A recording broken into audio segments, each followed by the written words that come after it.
Evening, everybody. My name is Anna Ramich. I'm the Vice President of the American Academy in Berlin. Thank you so much for being here with us this evening. And greetings from our dear leader, Dan Benjamin, the President of the Academy, who unfortunately can't be here with us as he is out sick this week, as so many other people are at the moment. Yeah. So thank you very much for joining us for tonight's discussion titled The Day After the War in Ukraine by Stephen Biegun, this semester's Airbus Distinguished Visitor. We're thrilled to have him and his wife Adelaide here with us for the whole week, braving the icy weather of February in Berlin.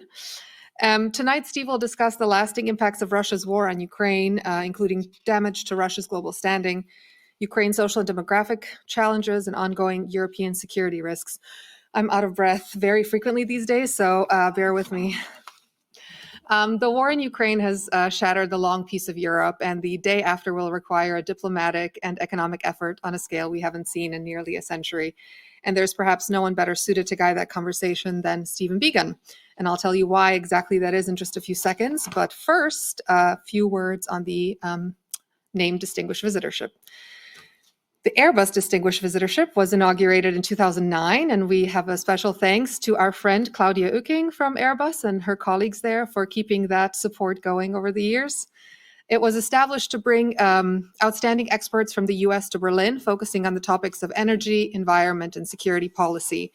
Made possible through a generous founding endowment by Airbus, this program serves to cultivate closer transatlantic ties between the highest caliber of scholars, activists, policymakers, and entrepreneurs seeking to build upon common ground on a range of critical issues. And I think many of you here this evening will probably agree that building common ground right now may be more important than ever or than in a really long time. Previous Airbus visitors include Michael Sandel, Daniel Poneman, David Miliband, Elizabeth Colbert, Adam Hochschild, Chris Inglis, among others. So we're very pleased to have Stephen join this illustrious list of experts. And now, as promised, I'd like to introduce Stephen Biegun to all of you. His career has tracked the arc of modern European history. It was very dramatic there. From directing democracy-building programs in Russia in the early 90s to managing the full breadth of U.S. foreign policy as the State Department's second-ranking diplomat. He brings over 3 decades of experience in international affairs, both in government and in the private sector. His career spans key roles at the Department of State, the White House, and in the U.S. Congress, making him a recognized leader in foreign policy and national security. While it's impossible to cover all of his achievements, some recent highlights include his tenure as the U.S. Deputy Secretary of State from 2019 to 2021 in the first Donald Trump administration. In that role, he led the State Department's response to the COVID-19 pandemic and focused on critical issues such as the Korean Peninsula, U.S.-China relations, broader Indo-Pacific, U.S.-Russia relations, Eastern Europe, and arms control. And that's probably not all, and that's a very vast portfolio. Prior to that, he held several government positions, including foreign policy specialist in the U.S. Congress, chief of staff of the Senate Foreign Relations Committee, and national security advisor to the Senate Majority Leader. He also served as executive secretary of the White House National Security Council, where he was both advisor and deputy to the National Security Advisor. Beyond his government service, he spent 2 decades in the private sector, serving as corporate vice president at both the Ford Motor Company and the Boeing Company, from which he resigned just last June, I understand. Currently, he serves on the boards of the U.S.-Russia Foundation, the National Endowment for Democracy, the International Rescue Committee, the German Marshall Fund, the Atlantic Council, and a long list of others, as I learned just earlier today. In just a moment, Steve will come up here to the podium, and he will speak for about 20 minutes. After that, I will join him on stage for a brief discussion, and then we will throw it to you, the audience, for a Q&A session. So do take notes and get your questions ready. At that time, we'll ask you to raise your hand, wait for the microphone, and make sure that your question has a question mark at the end. Afterward, we'll go to the living room, and you can share your comments and other thoughts with him over some wine. If you're following on the live stream, welcome. Do type your question into the Q&A portion of the site. And finally, guided by our mission to promote open and thoughtful exchange and to be the place of serious dialogue, we do ask that all conversation tonight, as at all of our events, reflects respect for differing perspectives. And now, without further ado, Steve, the floor is yours.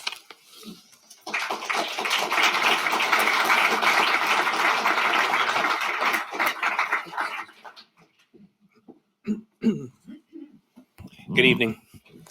Thank you. I want to thank Dan Benjamin and thank you, Anna, and the American Academy in Berlin for hosting me here. And I want to thank Claudia and Airbus for sponsoring tonight's event. If Airbus can sponsor a former Boeing executive, then it should give us confidence that there's hope for U.S. and Europe as well. Thank you.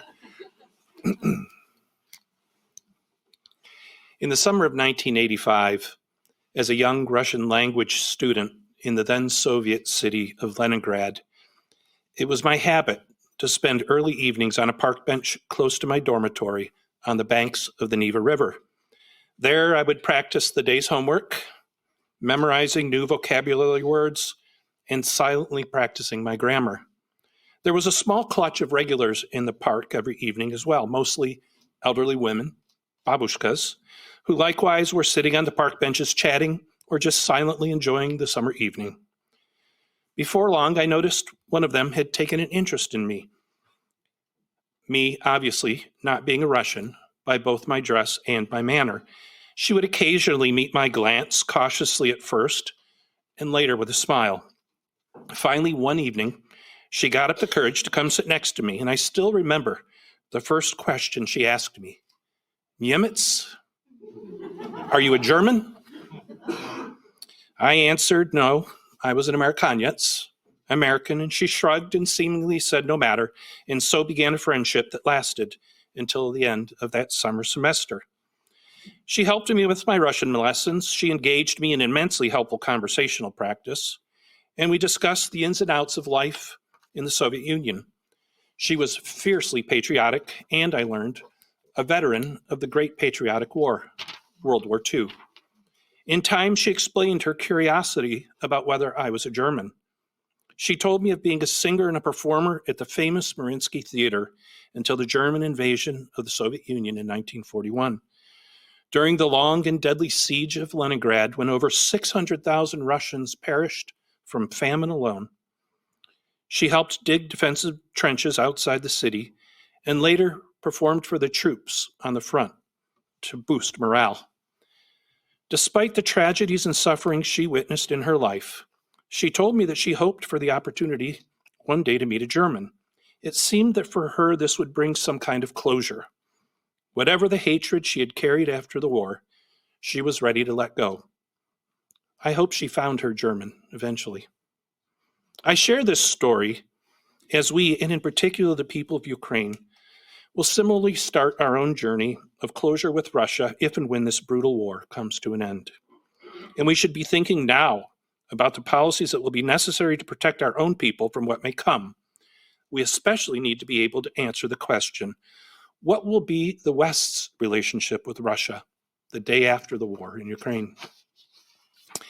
It has become something of a cliche to say that the war in Ukraine, like all wars, must eventually come to an end.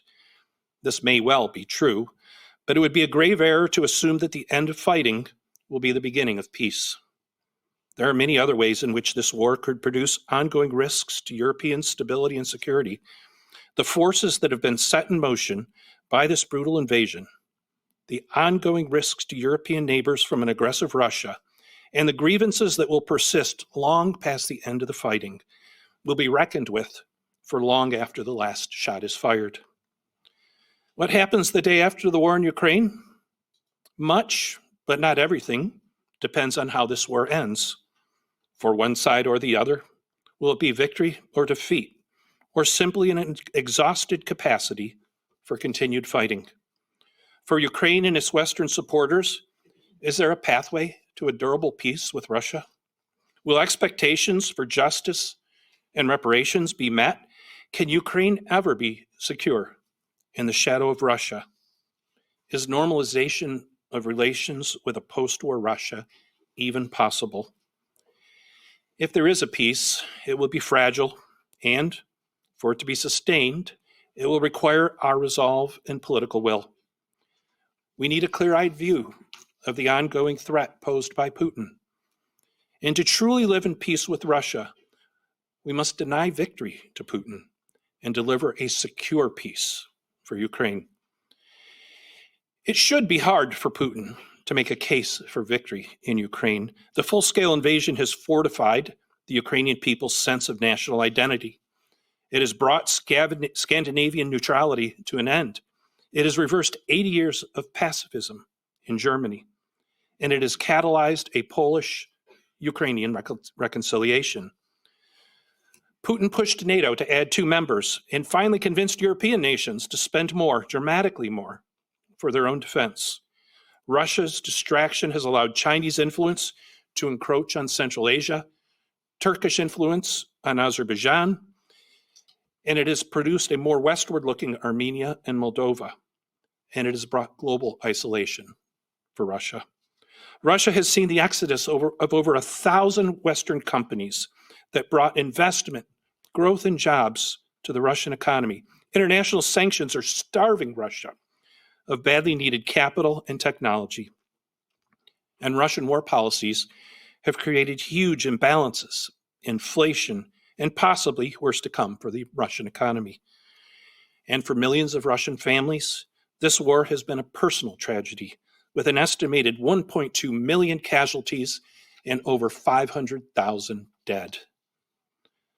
With the control of Russian information space and the total control of government institutions, with a demolished civil society and a population which is at best resigned to the war or too fearful to object, I expect that, at least initially, Putin will be able to sell almost any outcome as victory for Russia. But in time, the Russian people might begin to register the terrible costs that they paid for Putin's senseless war. And if so, perhaps, just perhaps, reaching a peace will ultimately prove more perilous for Putin than it will for Ukraine. After 4 years, with the suffering of the Ukrainian people, the fatigue of Ukraine's Western backers, and the absence of any visible opposition in Russia to Putin's continued assault on Ukraine, how do we ensure this is a defeat for Putin? We do it by ending the war in a manner that even Vladimir Putin cannot sell at home as victory. We do it by ensuring that any end to the fighting sees the survival of a free, democratic, prosperous, sovereign, and secure Ukraine. It has been a full year since the United States president took office, confident in his ability to negotiate a quick end to this brutal war.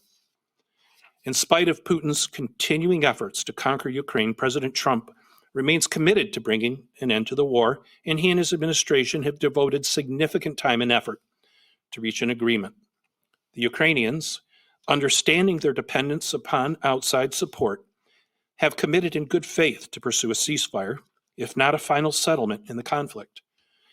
America's European allies have given a welcome voice to the demand that any negotiated end to this war must be a just peace for a sovereign and secure Ukraine.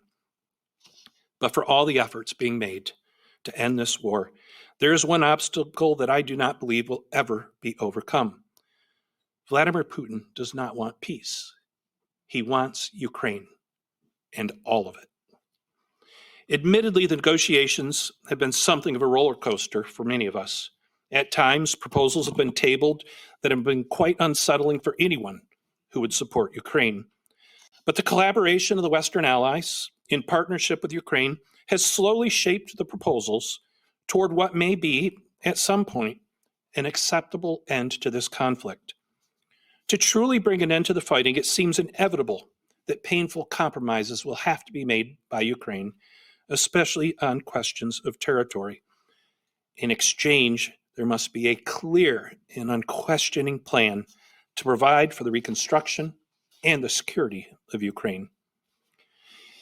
I worry that we're thinking about security and security guarantees too narrowly. We need to think like Putin.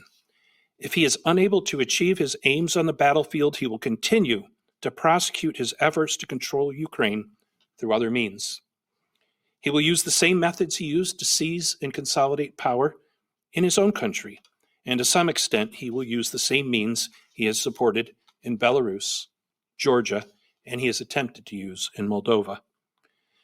When there is an end to the fighting, Putin and his regime will turn their energies to seeking allies among a small handful of corrupt and faithless elites in Ukraine. He will give privileged opportunities to those who cooperate with Russia, and he will seek to sabotage the Ukrainian economy where necessary. He will seek to manipulate Ukrainian politics to advance loyal agents into positions of influence and ultimately into positions of power. He will support his efforts by bombarding the Ukrainian people with disinformation, exploiting their discontents, and he will look for willing parties to squeeze out independent media and civil society organizations that challenge his efforts to control Ukraine. As such, we must look at security guarantees for Ukraine holistically. European allies have poured enormous energy into planning for a coalition of the willing that could provide some form of military presence in Ukraine as a guarantor of security. While commendable, it's hard for me to believe that a small number of European troops will be a more formidable challenge to the Russian army than 700,000 battle-hardened Ukrainian soldiers. All evidence suggests the Ukrainians are fully capable of halting Russian advances. And in the worst case, a coalition of the willing could become hostage to Putin's threats rather than the guarantors of Ukraine's security. But regardless of whether there are boots on the ground, a coalition of the willing can provide other important defensive support for Ukraine by employing naval assets to protect commercial shipping and keep sea lanes open in the Black Sea, by flying aircraft out of Poland and Romania to enforce a no-fly zone over Ukraine, and by extending the coverage of their air defense assets into Ukrainian airspace. From a military perspective, it's much more important for Ukraine that it continue to receive military assistance from its Western allies, and that the innovation and growth of Ukraine's indigenous defense industry continues apace. Against a strong Ukrainian army and a Ukrainian defense industry, Putin can achieve no more success on the battlefield than he has been able to over the past 4 years. He can restart the war, but he cannot win it. But in order to ensure Ukraine's security, we must think beyond military capabilities. There is an important economic dimension. We will need generous bilateral and multilateral reconstruction assistance to recover the damage done by Russia in its brutal invasion. Done right, we can help the Ukrainians build new infrastructure that is even better than the Soviet inheritance from 70 years of Soviet domination. Western investment, such as the U.S.-Ukraine Critical Minerals Agreement, can strengthen the Ukrainian economy and integrate it more fully into Western economies. And hopefully, once and for all, we will transfer the $300 billion in frozen Russian assets to the Ukrainian people as a small part of the compensation that Russia should pay for this brutal war. Another important element of Ukraine's security will be institutional memberships. I'm resigned to the fact that NATO membership is off the table for the foreseeable future, but this makes it all the more important that Europe must muster the political will to advance Ukraine's membership in the European Union faster than is currently being contemplated. I know Europeans hear this too much from Americans, and I know it is a complex transformational process to qualify for membership, but I beg the EU to consider the consequences of failure. And finally, Putin will most seek to exploit Ukraine's own post-Soviet challenges with governance. To be truly secure, Ukraine itself must undertake deep and irreversible systemic reform. This includes a relentless focus on anti-corruption and the necessary legal reforms to enforce it. It includes the decentralization of power, distributing authority and responsibility beyond a small clique of power brokers in the capital. And it means, as soon as feasible after the fighting ends, scheduling and holding free and fair elections, not as a concession to Putin, but as an affront to him. There can be no greater rejection of Putin in all for which he stands than the free expression of the Ukrainian people to choose a democratic future. I have no doubt that many Europeans sitting here this evening would agree with some or all of what I'm proposing, but I expect you may also ask yourself, will America be there with you? Especially after the self-damaging drama that played out over the past 2 weeks over the annexation of Greenland. Whatever the damage to the confidence of America's European allies, we must all do our utmost to repair and sustain our alliance. As our founding father, Benjamin Franklin, once famously said to his fellow Americans, "We must hang together or we will hang separately." Take some confidence in the fact that the American public were overwhelmingly opposed to the reckless threats that were aimed at Denmark. Global markets fell sharply in response as well, and responsible voices in America pushed back in both our Congress and the media. I can only speak for myself, but I speak from a perspective of 4 decades in American politics and foreign policy. America will not abandon Europe. European and U.S. relations with Putin have been irreparably harmed by his actions, but Putin is not eternal. That is not to say that all the challenges end with his regime and that his successor will offer any immediate prospects for peaceful or friend relations. But with change comes opportunity. I started my remarks this evening with an anecdote from my earliest experience with Russia. There's something to be learned from the example of a babushka who in her youth fought to defend her country against a brutal foreign invader, who had seen great suffering and the destruction of her country, and yet, in the peace that followed, she also found her own personal peace. The Russian people need peace just as much as the Ukrainians or we do.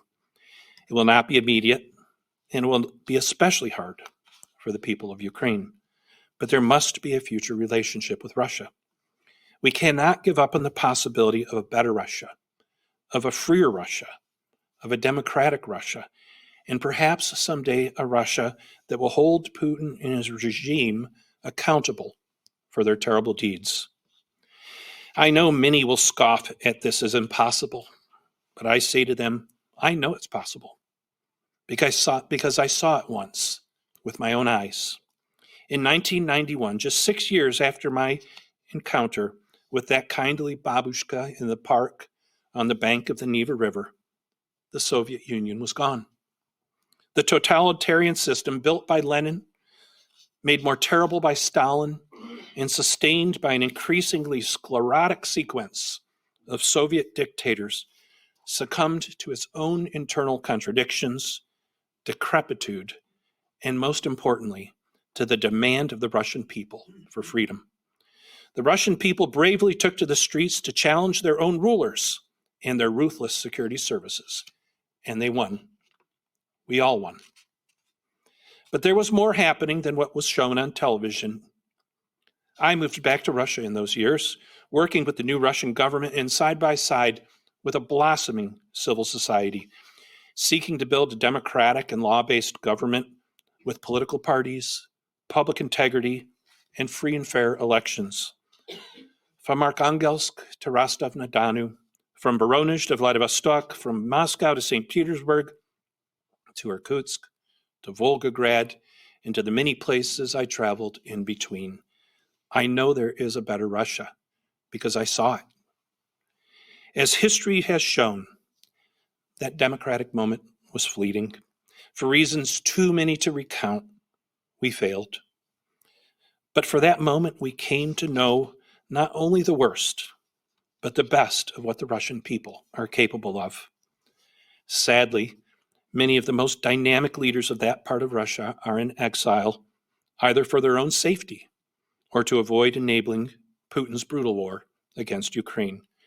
Many are here in your fair city of Berlin, and I wish to express my respect and gratitude for the generosity of the German people in welcoming them here, as you likewise have done for so many Ukrainian refugees fleeing the terrible war against their country.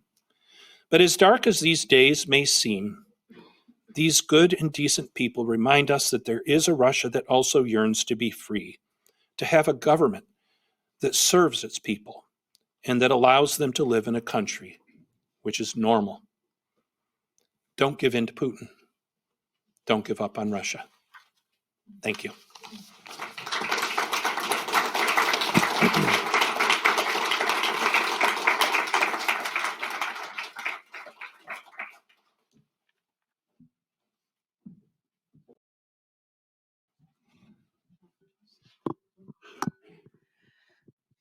Thank you very much, Stephen, for both personal and professional insights that you've shared with us tonight over, as I said earlier, what's a very long career. I would like to just touch on a few things in your speech. I'll keep it brief, and then I'd like to hand it over to the audience because I know that there's many experts here and many of you who really follow whether it's Russia or Ukraine or both very closely. So I'd like to make sure that you also have time, Stephen, to hear from our guests here in Berlin. I guess I have to do my duty and to ask you a little bit more about the current administration under President Trump, and maybe even what the post-Trump Republican Party looks like. You mentioned that America will not abandon Europe, but you also mentioned, you said something like, what will be the West relationship with Russia?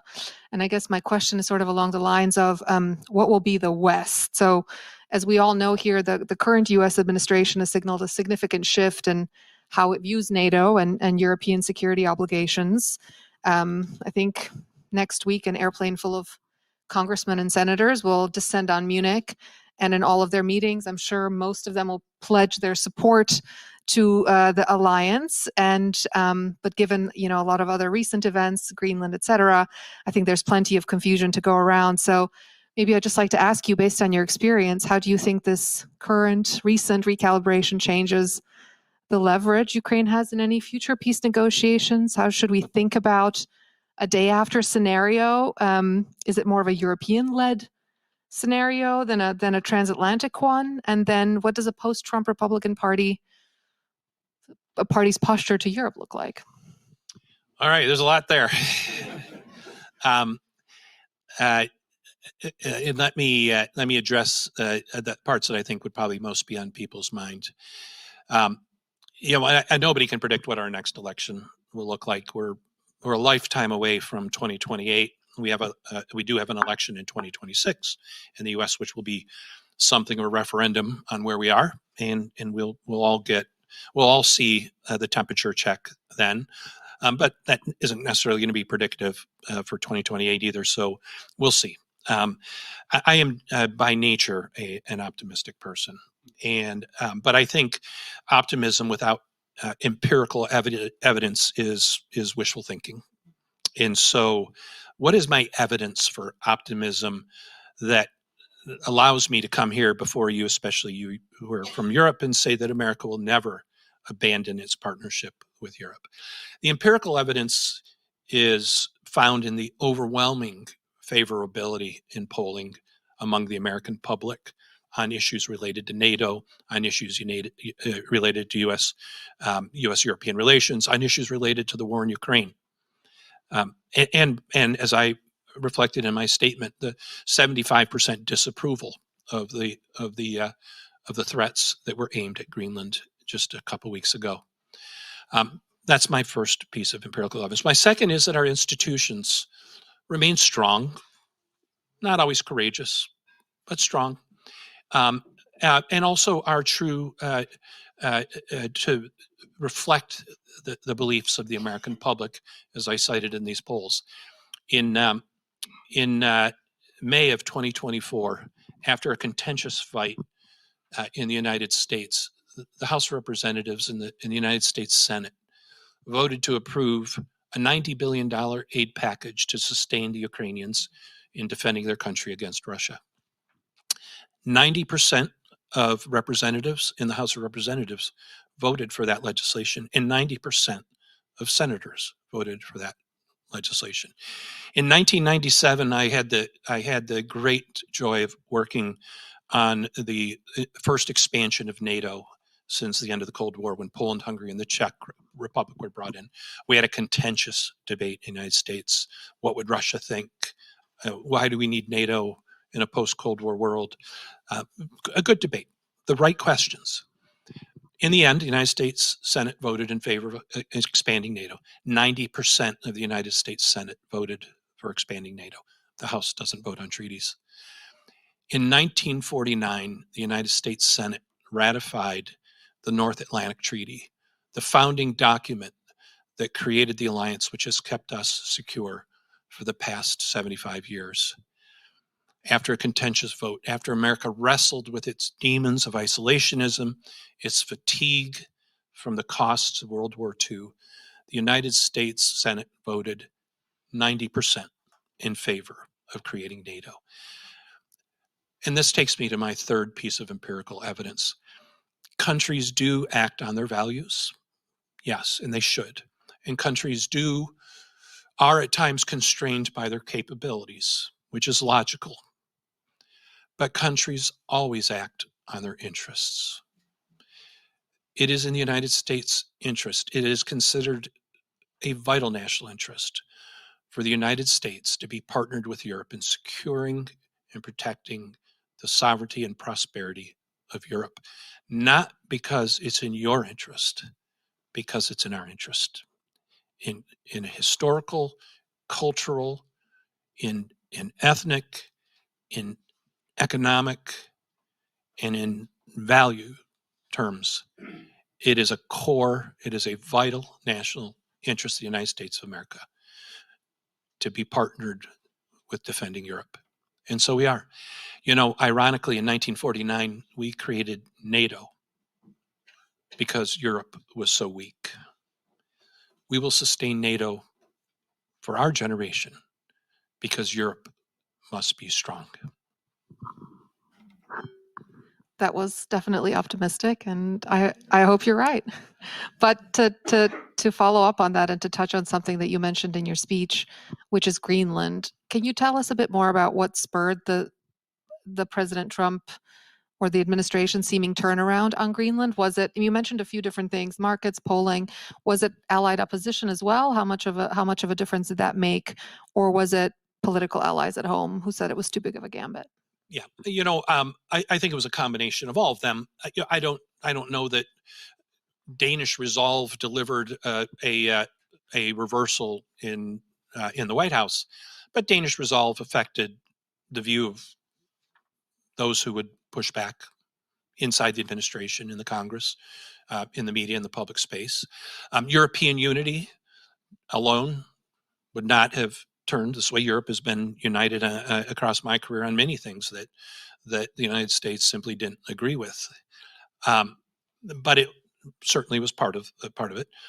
Public opinion, very important, especially as we approach elections, and the reaction of the markets, which was shocking, quite frankly, after the initial threat to impose tariffs against a handful of European countries that had sided publicly with Denmark. And so I think it was a combination factor.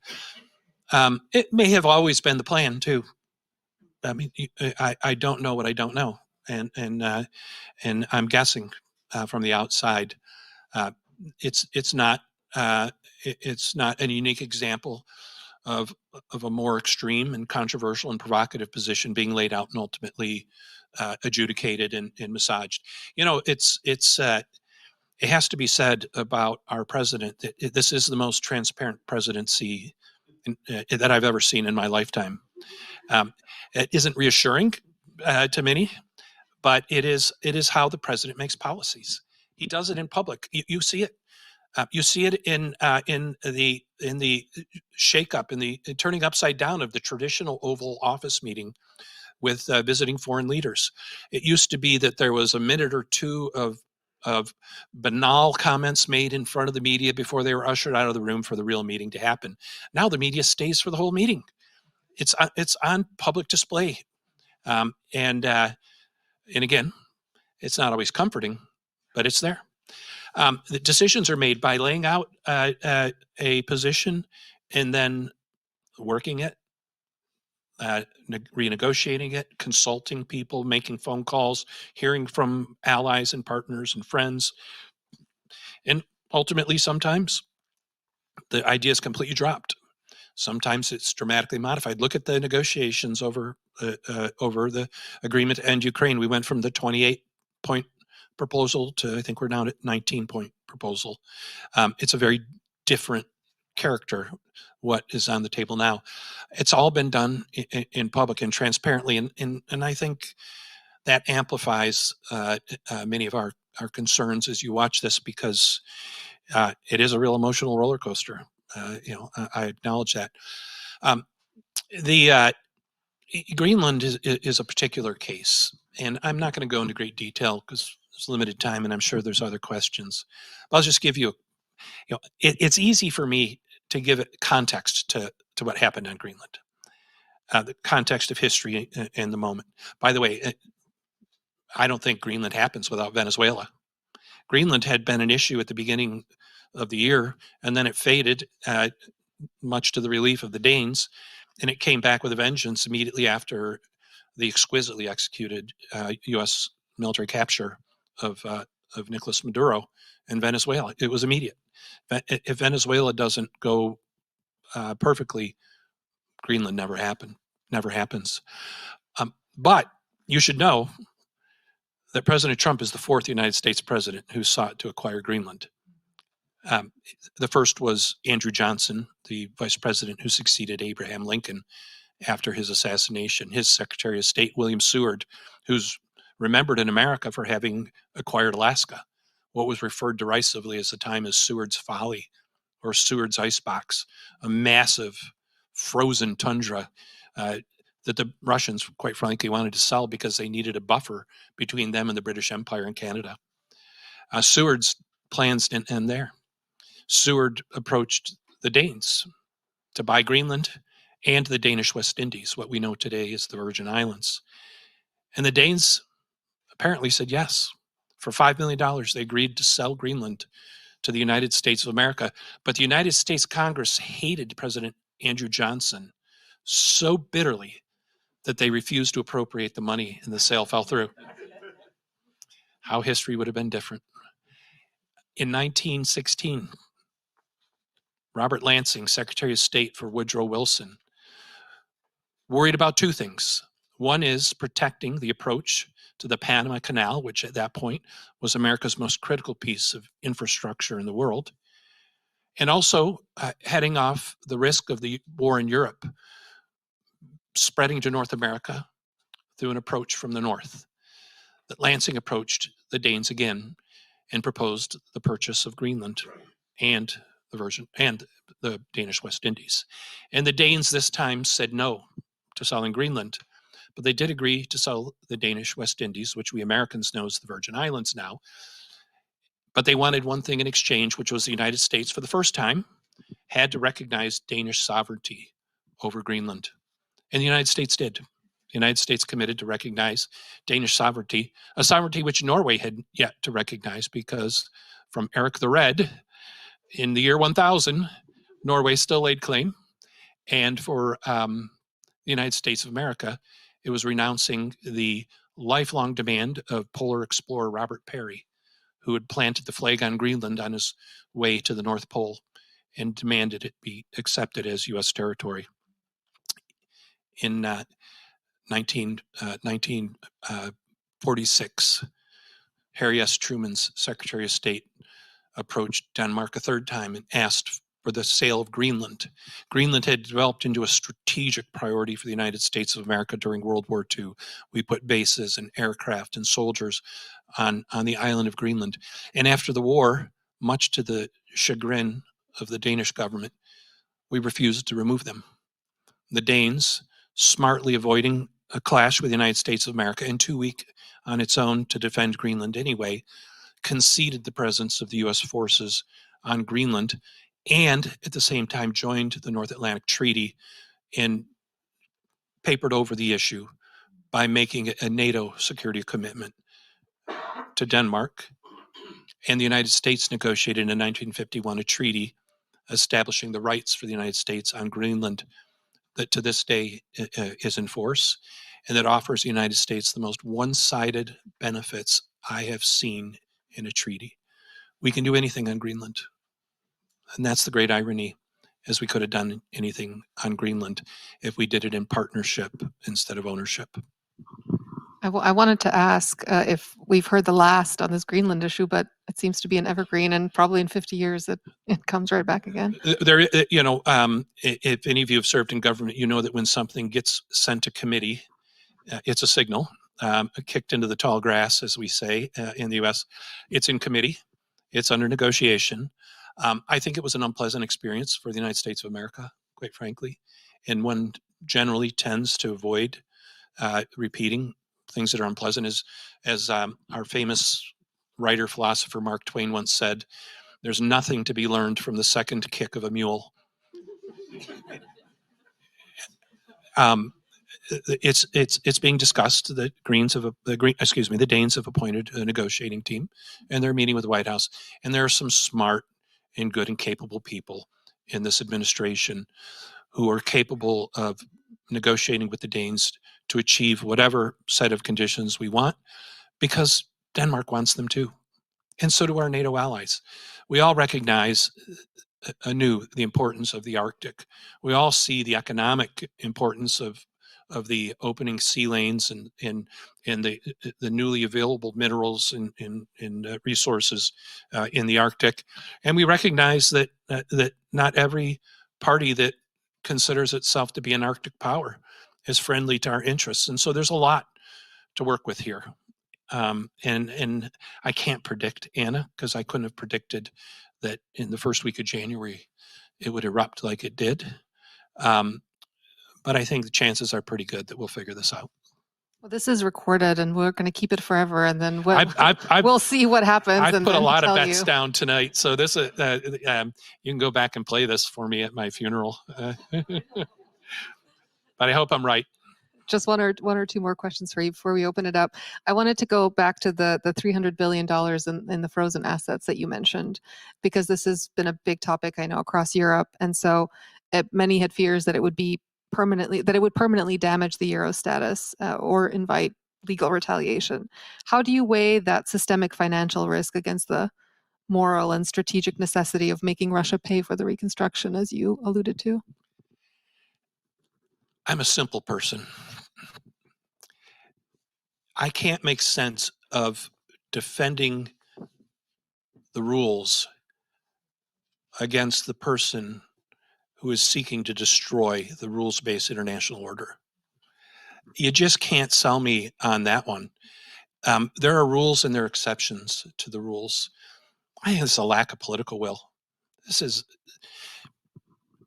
Europe will be nonetheless, after it makes the right decision to deliver these assets to a country that has been victimized by a brutal invasion. And if they want to put an asterisk in the rule book that says you can only seize assets when brutal dictators invade neighbors and wantonly destroy their country and their people in an attempt at conquest, then I think that rule will hold. And I think we'll use it again if we have to. But legitimate governments banking their money in stable and respected countries with strong institutions are hardly going to look at this and say it's reason to flee capital from Europe. I just don't buy it. Thank you very much. For the last question from me, since you have had this illustrious career in government, but also in the private sector, when you look at the day after in Ukraine or any next big global crisis, who do you think has more actual leverage today to ensure long-term stability? Is it the diplomats in the room, or is it the global corporations who decide where to invest and rebuild? Or do we need a new model for how the US government and private industry coordinate in these post-war scenarios? Right. You say global corporations like it's a bad thing. No. Neutral. Okay. So in order of importance, institutional reform in Ukraine is critical. Investment in the 1990s dried up in Ukraine because of corruption. It's just a sad reality. And as the investment dried up, so did our interest in Ukraine. I was once approached, when I was with Ford Motor Company, I was approached by a Ukrainian minister with an appeal to invest in Ukraine. And I was blunt. I told him that being half the size and twice as corrupt as Russia wasn't a great investment selling point. Ukraine has to, and this is for the Ukrainian people to do, and this is why in my remarks a moment ago, I talked about this being critical to, this is a security guarantee. We all recoiled when the charges of corruption led to arrests, resignations, flights of officials in Ukraine just a couple of months ago.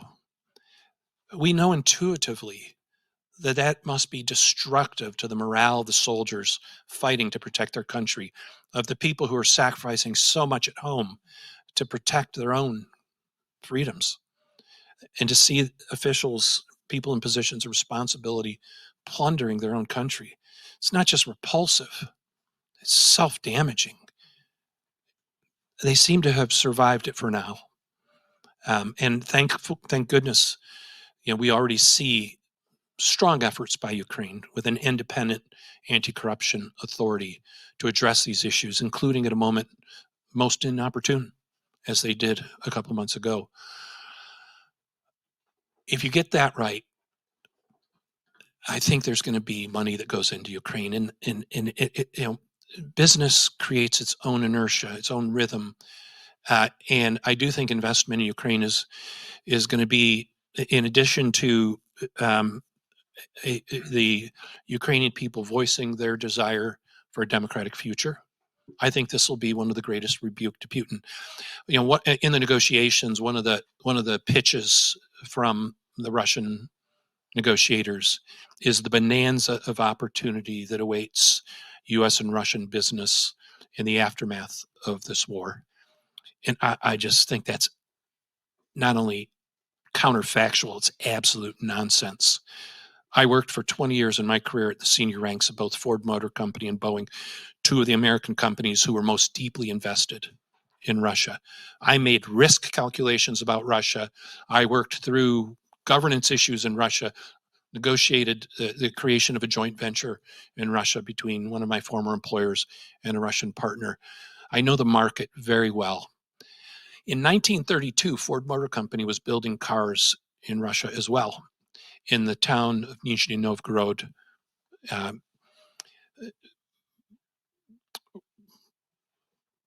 What was formerly, I was trying to remember the name, formerly Gorky. Nizhny Novgorod, Gorky, and now Nizhny Novgorod again. In 1932, Ford Motor Company left Russia because of Stalin's depredations. Commissars were seeking to run the plants. Employees were disappearing. Executives were disappearing. The repressions of the Great Terror had begun, and it was intolerable to do business in Russia, and Ford left. Ford came back to Russia after the collapse of the Soviet Union in 1996. So when people ask me how long, Ford's gone again from Russia, walked away from all of its investments. When people ask me how long it's going to take for American companies to reconsider Russia as a place to invest, I say about 64 years, about 3 generations. And I think that's true. It certainly, there are a few oligarchs on each side who I'm sure can enrich each other over the carcass of the Russian economy. There are a few lines of business, extractive minerals and hydrocarbons, where you can pay the cash as your product exits, or vice versa if you're importing something. But factories, investment, employment, technology, it's not going to happen. It is nonsense that this is being pitched as some perceived bonanza that will come as a result of these negotiations. There's not an American company, and I hope there's not a German company, that would be willing to go back into Russia under current circumstances. It would be an abdication of their responsibilities to their shareholders, not to mention a reproachful act against our values. I see the optimism coming through. Thank you. Well, I will Or an stop. optimist. I will stop with my questions there, and I would ask you guys in the room and those online, if you're here, please do raise your hand and wait for the microphone to come to you, and then I will point to people through different parts of the room. So we have one right here, and then next over there. Gabriel Deutsch, German-Ukrainian Forum. So I really like your optimism, but I think you can feel that there's a lot of concern in Europe regarding what we saw, what happened to the transatlantic partnership and to NATO. I think at the moment, there is a fear that a peace in Ukraine might lead to another attack by Russia on other territories in Europe, without the United States being there as a partner. So how would you counter this kind of fear? And the second question is, do you see a chance for another Marshall Fund helping Ukraine, reconstructing Ukraine? Yeah. So on the first question, I think we have to be careful to address the problem that's immediately in front of us. And the problem immediately in front of us isn't a Russian attack on the Baltic states or on Moldova. The problem is deterring Russia. There's only one person to blame for the war in Ukraine. It's Vladimir Putin. One person. But we all have fault in various ways that we failed to deter Putin. It was a failure of deterrence. That's our failure. It failed because Europe refused to resource its defense. I mean, we have to be honest about that. The good news is Europe is heavily resourcing its defense now. You are in the way to fixing it. And I commend especially the Germans, especially the leadership here for that. It failed because we watched for a decade and a half as President Putin destabilized large swaths of the world, the Sahel region in Africa, Latin America, parts of Asia, Syria, the Middle East. And we didn't do anything about it. Some sanctions, some modest sanctions, I might add, but we didn't do anything about it. We saw as he, in 2014, first under subterfuge, ultimately openly invaded Ukraine and annexed Crimea. And we didn't do anything about it. Neither Europe nor the United States. We didn't do anything. How did we think that ended? How did we think that was going to end? So I think it's related to your question, but I think the critical responsibility for us is to deter Putin. We do that with what's happening today with European defense spending. We do that with political will and resolve. America is more likely to be there if Europe is strong than a resentful America who feels that deterrence failed because Europe is weak. We have the ability to shape that outcome. It's going to require sacrifice. Americans want good roads too. Americans want good schools to educate their children. Americans want hospitals to take care of the ill. But Americans also spend money on their defense to keep the peace. If Europe matches us in that, as I believe you will, as I believe Europe will, then we don't have to answer that question about what we do when Putin attacks the Baltic states. The answer is he will be deterred. But if in the off chance he does, I go back to my optimism. We won't abandon Europe. We won't abandon NATO. We won't abandon the Baltic states. We'll fight. On your second question, there's already an excellent process underway on the recovery of Ukraine.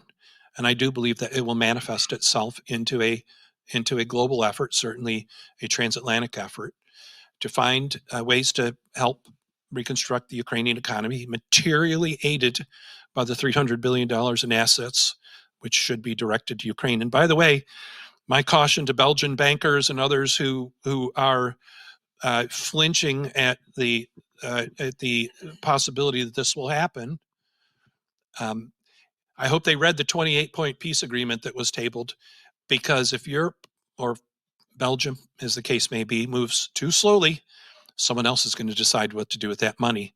And I don't know what you thought about the plan in the 28-point peace agreement with a U.S.-Russia condominium deciding how to deploy those assets. I think it'd be better if we just gave it to Ukraine. The next question was here, and then Professor Schlögl in the third row after that, Rebecca. Good evening. I'm Associate Professor of American University, Kiev. I'm based in Kiev. I came here shortly. I left Kiev just before Christmas, and I can speak from what was going on in Kiev right now. And I would like to talk about three things. The first is about compromise. The second is about credibility, and the third is about reconciliation. Once we're talking about reconciliation, your major question is how Russia and Ukraine are going to get along. And this is something which is very puzzles me, because according to our studies, and I studied displacement during the war, about half of Ukrainian population have been displaced at least for a week during this war. About 5 million people came to Europe, but about 15 million people were displaced internally. And also about 70% of Ukrainians, or maybe even 80% by now, report they have at least somebody who have been killed during the war, and they know them personally. For example, when I take a tram in Kiev, every time I pass a street which is named after my student who was killed in this war. And that means, on the other side, there are lots of studies by Levada Group and by other sociological agencies in Russia which show that the support of the war has never been lower than 70%. So this is genocidal war, and the question is, how is it possible to reconcile with the enemy who just simply wants your execution and he wants your extermination, just plain and simply? This is the major idea in this war, that Russia wants Ukraine to be eradicated and all Ukrainians to be killed. This is exactly what is going on right now in Kiev. In my mom's apartment, the temperature is about 5 degrees right now, because the Russia has destroyed all the heat stations in Kiev, and right now we have electricity of like 3-4 hours per day. And based on this, with all this experience, I don't understand how reconciliation is going to work.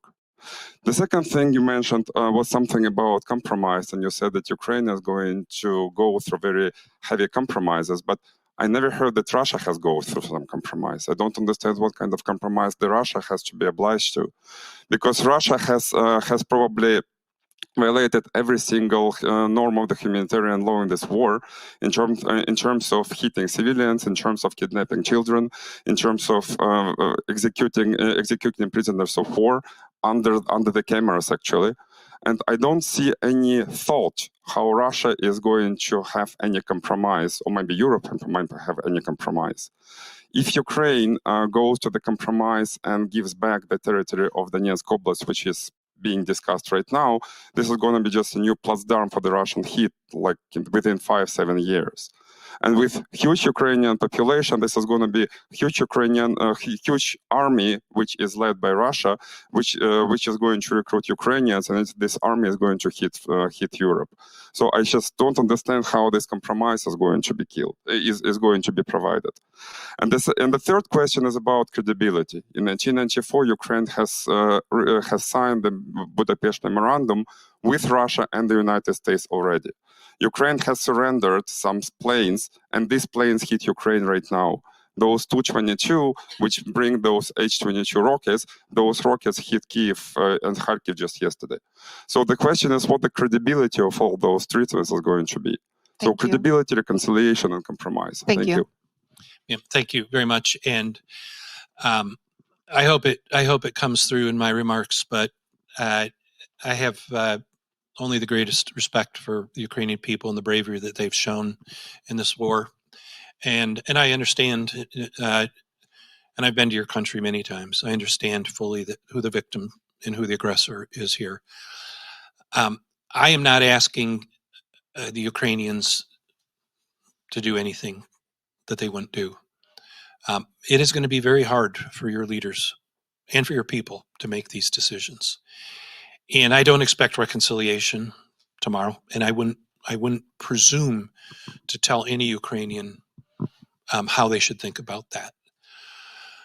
But I also am familiar with the passage of time in the accumulation of history. You know, there will be a different future. We need to preserve an independent, sovereign, secure Ukraine to make sure that we affect how that future develops, and that future develops with an independent nation of Ukraine for the rest of our lifetimes and beyond. The I did tell a parable of reconciliation in my remarks.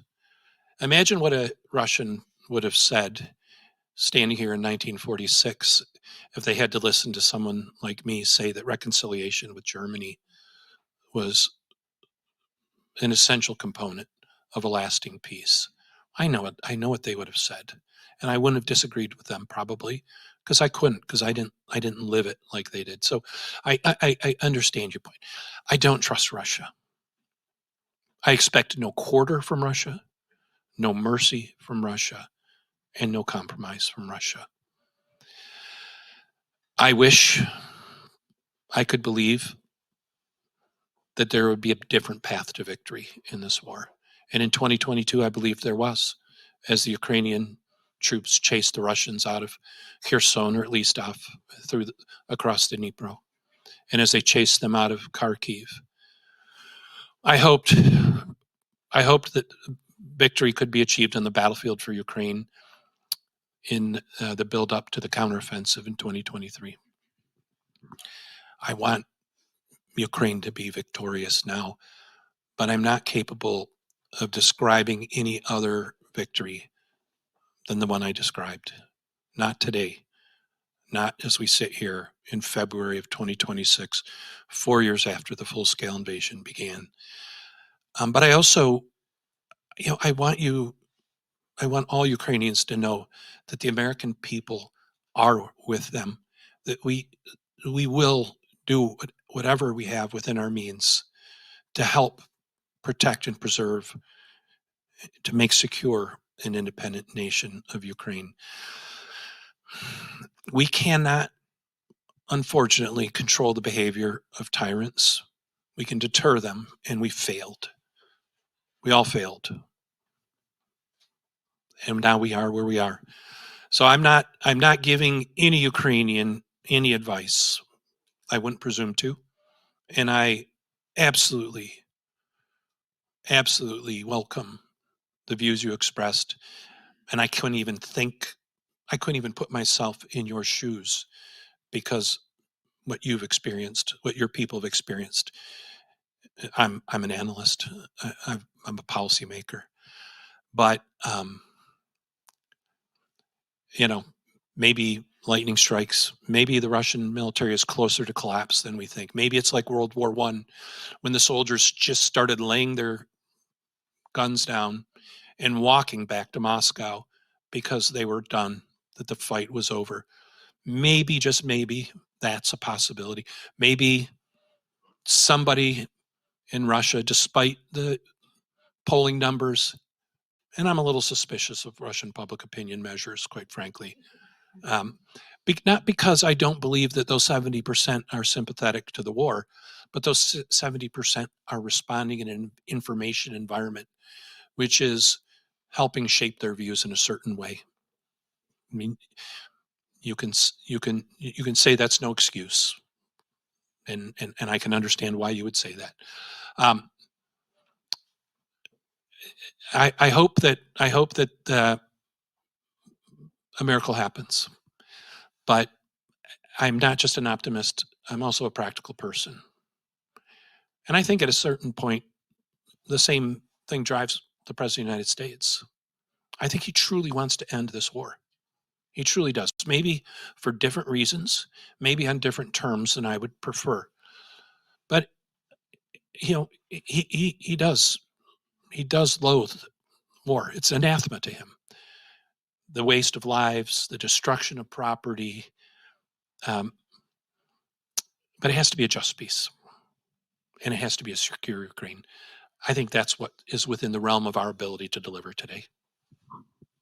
I'm not an analyst, but I would just add from personal experience, having been born and raised in Bosnia, and now looking back it's been 30 years or so since the end of the war, where I would have said the same thing, when I was a child, that how could you possibly imagine reconciliation one day?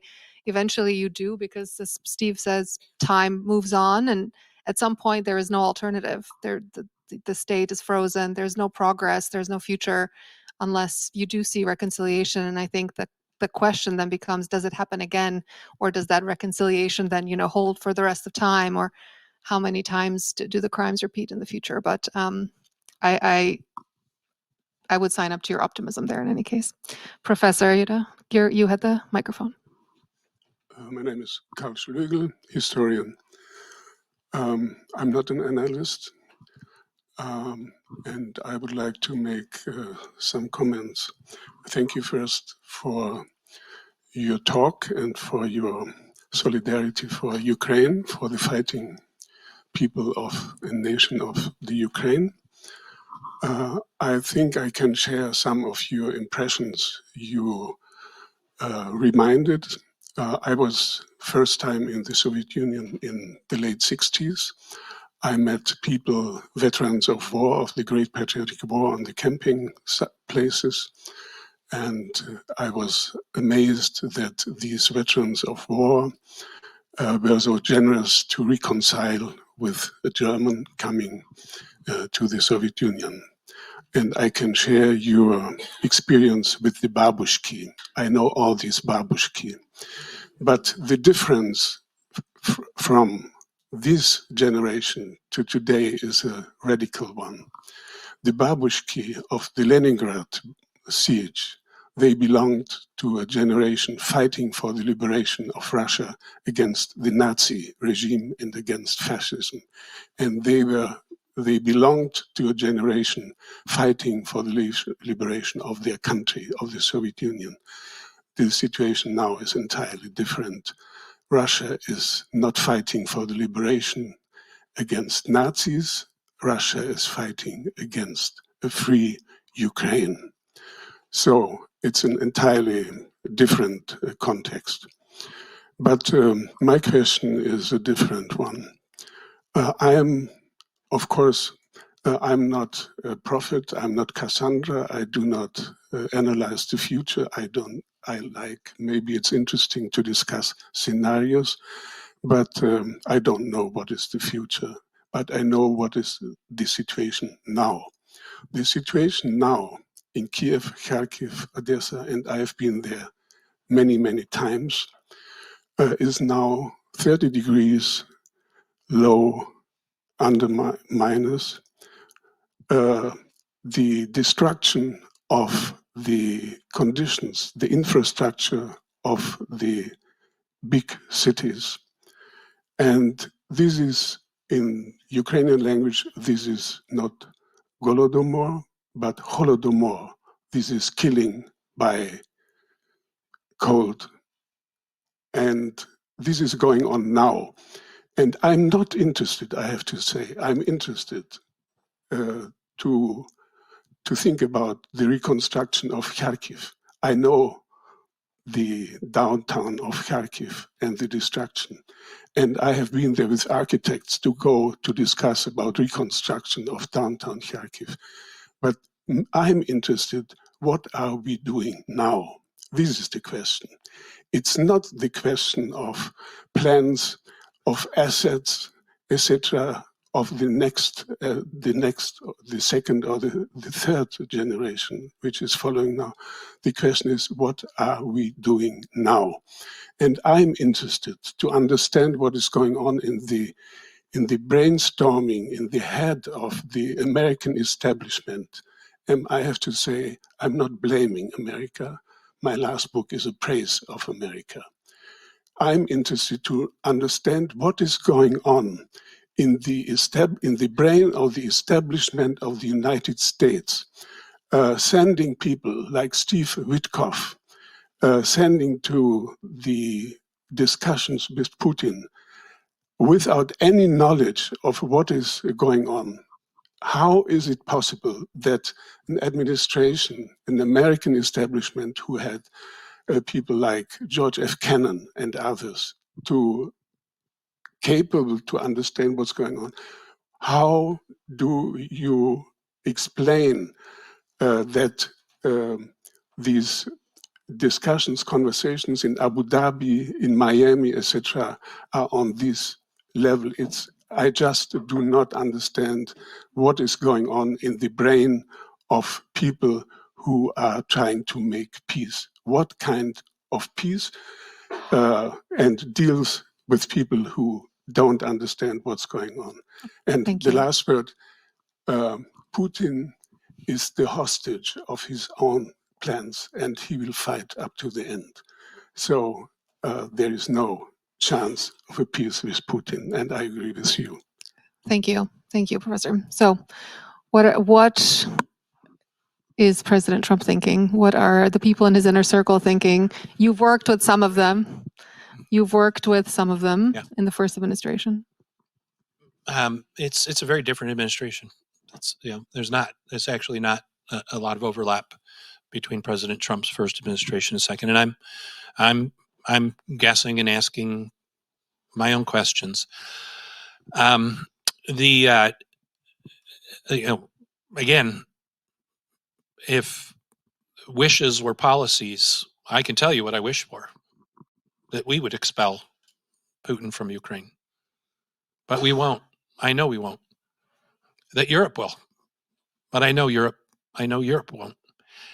One of the really tough disciplines that you're forced to learn as you climb the ranks of policymaking, especially in the United States government, which we have a military with just an awesome power, but it has its limits. And in our public, our democratically voiced public have their limits. I mean, I objected when our previous president was clearly intimidated by Putin's nuclear saber rattling. But I have to allow for the responsibility of a president of the United States to contemplate, as you're engaged in a proxy war with a nuclear weapons state, whether or not it's possible that you could incite a conflict or invite an attack. The nuclear weapons. It's not irrational to think about it. I think we came down on the wrong side of that one, because the reality is people would ask me, "Oh my gosh, Vladimir Putin is threatening to use nuclear weapons. What are we going to do?" And I'd say, well, here's the good news. We've been preparing for that for 75 years because we have them too. We have a nuclear deterrent, and he knows it. We deter. That's what the web's for. And likewise, our goal is not to win wars. Our goal is to deter wars. And that's why I think this was the fundamental failure of the West collectively, was the failure to deter war. Is that still the goal of the Department of War now that it's changed its name? It is absolutely deterrence. Absolutely. That's an American policy. It's not a president's policy. I'm not comparing the Russian babushka today, Professor, with the Russian babushka of 1986. I'm comparing the Ukrainian babushka, who will 40 years from now meet some boy in a park and ask if he's Russian, and maybe he says no, I'm Polish or American. And I'm not recommending reconciliation today for the Ukrainian people, or in any way pressing them to do so. I would not have recommended to my babushka in 1942 to think about reconciliation the day after Berlin falls. I'm laying out what I consider to be within the realm of the possible for peace, and for the security and the survival of a sovereign, independent, secure Ukraine. I would not diminish the importance of that as a definition of victory against tremendous loss. And certainly it won't make it any easier for anyone, myself included, who supports the Ukrainian people in their endeavor to accept. I don't want the Ukrainians to give an inch of territory. I certainly don't want de facto recognition a de jure recognition of an iota of Ukraine's territory, even if we don't have the political will or means today to win it back. It's not easy. It's not easy for you, Professor. We talked at dinner. It's not easy for people like you and I who have invested so much of their lives in Russia. But you see it clearly, as do I. And we're going to have to figure it out together, US and Europeans, and especially the Ukrainians, because there won't be a peace without Ukraine, without Ukraine's voice. Can't be. And to that, and I commend the Europeans for, again, not just demanding that this be a just peace and a secure peace for Ukraine, but in making sure that Ukraine is part of that process. So I'm not in disagreement with you, but that doesn't keep me from reaching a point where I have to work within the realm of the possible, no matter how my soul aches for the madness and the violence and the sacrifice that the Ukrainian people have been forced to endure. And I don't take away one iota of that.